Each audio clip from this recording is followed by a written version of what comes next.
Today ஜெஃப்னாவின் பிரதான செய்திகள். முதலில் தலைப்புச் செய்திகள். பாரிய போராட்டத்திற்கு தயாராகும் இலங்கை ஆசிரியர் சங்கம். நாட்டில் அழகு சாதன பொருட்கள் பயன்படுத்துவோருக்கு விடுக்கப்பட்டுள்ள பாரிய எச்சரிக்கை. ஜனாதிபதியின் பதவிக்கால நீடிப்பு தொடர்பில் அரசியலில் ஏற்பட்டுள்ள குழப்பம். நண்பர்களுடன் இணைந்து மனைவியை கொடூரமாக கொன்ற கணவன். யாழில் அதிக காற்றால் பாதிப்பிற்குள்ளாகும் மக்கள். இலங்கை ஆசிரியர் சங்கம் எதிர்வரும் 26ஆம் திகதி நாடளாவிய ரீதியில் பாடசாலைகளுக்கு விடுமுறையை அறிவித்து பணிப்புறக்கணிப்பில் ஈடுபடுவதற்கு தீர்மானித்துள்ளது. ஆசிரியர்களுக்கான சம்பள முரண்பாடு காரணமாக இந்த தீர்மானம் மேற்கொள்ளப்பட்டுள்ளதாக சங்கத்தின் பொதுச் செயலாளர் ஜோசப் ஸ்டாலின் தெரிவித்துள்ளார். இந்நிலையில் அந்நாளுக்கான பாடசாலைகளின் கல்வி நடவடிக்கைகள் தொடர்பில் கேள்வி எழுந்துள்ளது. அதிபர் ஆசிரியர் சம்பள முரண்பாடு தொடர்பில் நிதி ராஜாங்க அமைச்சர் ஷெகான் சேமசிங்கவுடன் நடைபெற்ற பேச்சு தோல்வி அடைந்துள்ளதாக ஜோசப் ஸ்டாலின் தெரிவித்துள்ளார். நிதியமைச்சில் இடம்பெற்ற இந்த கலந்துரையாடல் இணக்கப்பாடின்றி முடிவடைந்துள்ளதாக அவர் குறிப்பிட்டுள்ளார். இதன்படி தமது உரிமைகளை வென்றெடுக்கும் வகையில் எதிர்வரும் 12ஆம் மற்றும் 16ஆம் திகதிகளில் போராட்டத்தை நடத்தவுள்ளதாக ஸ்டாலின் தெரிவித்துள்ளார். சட்டவிரோதமான உடலுக்கு தீங்கு விளைவிக்கும் கிரீம்கள் மற்றும் அழகு சாதன பொருட்கள் தொடர்பில் அவதானத்துடன் செயற்படுமாறு எச்சரிக்கை விடுக்கப்பட்டுள்ளது. அழகு சாதன பொருட்கள் எந்தவித கட்டுப்பாடுகளுமின்றி சமூகத்தில் புழக்கத்தில் விடப்படுவதால் பாரிய சுகாதார பிரச்சினைகள் ஏற்பட்டுள்ளதாகவும் அதற்கெதிரான சட்ட ஏற்பாடுகள் போதுமானதாக இல்லை எனவும் அரச வைத்திய அதிகாரிகள் சங்கம் தெரிவித்துள்ளது. வயது பாலினம் என்ற வேறுபாடில்லாமல் சருமத்தின் நிறத்தை ஒளிர செய்ய பல்வேறு வகையான அழகு சாதன பொருட்களை பயன்படுத்தும் போக்கு அதிகரித்துள்ளதாகவும் குறிப்பிடப்பட்டுள்ளது. எவ்வாறாயினும் கட்டுப்பாடற்ற அழகு சாதன பொருட்கள் மற்றும் பொருட்களை பயன்படுத்துவதால் சுகாதார சிக்கல்கள் பதிவாகும் அபாயமும் அதிகரித்துள்ளதாக சுகாதார திணைக்களங்கள் சுட்டிக்காட்டுகின்றன. இதற்கமைய அழகிற்காக பயன்படுத்தப்படும் அழகு சாதன பொருட்கள் மற்றும் கிரீம்களில் அதிக செறிவுகள் உள்ளடக்கப்பட்டுள்ளதாக தெரியவந்துள்ளதாகவும் அரசாங்க மருத்துவ அதிகாரிகள் சங்கம் தெரிவித்துள்ளது.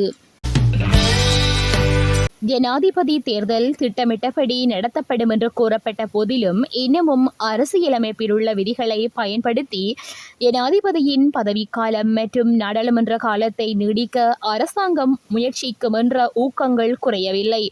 முன்னதாக பொது வாக்கெடுப்பு மூலம் மக்களின் ஒப்புதலுடன் ஜனாதிபதி மற்றும் நாடாளுமன்ற தேர்தல்களை 2 ஆண்டுகளுக்கு ஒத்திவைக்க வேண்டும் என ஐக்கிய தேசிய கட்சியின் பொதுச் செயலாளர் பாலிதரங்கே பண்டார கருத்துரைத்திருந்தார். எனினும் இந்த கருத்து சொந்த கட்சிகளுக்குள்ளும் எதிர்க்கட்சி தரப்பிலும் கடும் விமர்சனங்களை ஏற்படுத்தியிருந்தது. இந்த நிலையில் சட்டமா அதிபரின் பதவிக்காலம் நீடிக்கப்பட்டுள்ளமையின் மத்தியில் தற்போதைய ஜனாதிபதியின் பதவிக்காலத்தை 3/2 பெரும்பான்மையுடன் மட்டுமே நீடிப்பதற்கான சாத்தியக்கூறுகள் குறித்து ஜனாதிபதி ரணில் விக்ரமசிங்க சட்டமா அதிபரின் கருத்தை கேட்பாரா என்ற கேள்வியும் அரசியல் தரப்பில் எழுப்பப்பட்டு வருகின்றது. அதேவேளை நல்லாட்சி அரசாங்கத்தின் காலத்தில் 19வது திருத்த சட்டத்தின் மூலம் ஜனாதிபதியின் 6 வருட கால எல்லையானது சர்வஜன வாக்கெடுப்பு மூலம் மக்களின் அங்கீகாரம் இல்லாமல் 5 வருடங்களாக குறைக்கப்பட்டது என்ற வாதம் இந்த சந்தர்ப்பத்தில் முன்வைக்கப்படுகிறது. எனவே 6 ஆண்டுகளுக்கு மேல் பதவிக்காலத்தை நீடிக்க பொது வாக்கெடுப்பு நடத்தப்பட வேண்டும் என்றால் தற்போதுள்ள 5 ஆண்டு வரம்பை வாக்கெடுப்பு நடத்தாமல் மேலும் ஓராண்டுக்கு நீடிக்க முடியும் என்று வாதிடப்படுகிறது. இந்நிலையில் அனைத்து சாத்தியமான மற்றும் அசாத்தியமான முயற்சிகள் தொடர்ந்து கொண்டே இருக்கின்றமையும் குறிப்பிடத்தக்கது. கொழும்பு தலேகன பகுதியிலுள்ள வீடொன்றில் வைத்து கணவன் தனது நண்பருடன் இணைந்து மனைவியை கொலை செய்துள்ளதாக தலங்கம போலீசார் தெரிவித்துள்ளனர். 31 வயதுடைய மனைவியை கொலை செய்துள்ளதாக தலங்கம போலீசார் தெரிவித்துள்ளனர். சம்பவத்தில் உயிரிழந்த 31 வயதுடைய பெண் தனது கணவருடன் வாடகை தனது கணவருடன் வாடகை அடிப்படையில் வீடொன்றில் வசித்து வந்ததாகவும் விசாரணையில் தெரிய வந்துள்ளது. சந்தேக நபரும் அவரது நண்பர்களும் கூறிய ஆயுதத்தால் வீதியில் வைத்து பெண்ணை கொலை செய்துவிட்டு வீட்டின் கதவை பூட்டிவிட்டு சென்றுள்ளமையும் கண்டுபிடிக்கப்பட்டுள்ளது. இதனையடுத்து சந்தேக நபர்கள் இருவரும் முறைப்பாடு செய்துள்ளதாகவும் போலீசார் தெரிவித்துள்ளனர். சம்பவம் தொடர்பில் கிக்குரகொட பிரதேசத்தை சேர்ந்த 31 வயதான உயிரிழந்த பெண்ணின் கணவரும் ஹலேவல பிரதேசத்தை சேர்ந்த 44 வயதுடைய மற்றைய சந்தேக நபரும் கைது செய்யப்பட்டுள்ளனர். யாழ்ப்பாணத்தில் கடந்த சில தினங்களாக வீசிய அதிக காற்று காரணமாக 2 வீடுகள் சேதமடைந்துள்ளதாக தெரிவிக்கப்பட்டுள்ளது.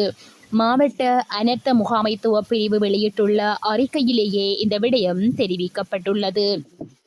பருத்தித்துறை பிரதேச செயலாளர் பிரிவில் J399 கிராம சேவையாளர் பிரிவிற்குட்பட்ட வீடொன்றும், தெல்லிப்பளை பிரதேச செயலாளர் பிரிவில் J227 கிராம சேவையாளர் பிரிவிற்குட்பட்ட வீடொன்றுமே இவ்வாறு சேதமடைந்துள்ளன. இதன் காரணமாக 2 வீடுகளை சேர்ந்த 7 பேர் பாதிக்கப்பட்டுள்ளதாகவும் தெரிவிக்கப்படுகின்றது. இத்துடன் செய்திகள் நிறைவடைகின்றன. மேலதிக செய்திகளை தெரிந்து கொள்ள www.todayjefna.com என்ற இணையதளத்தினை பார்வையிடவும்.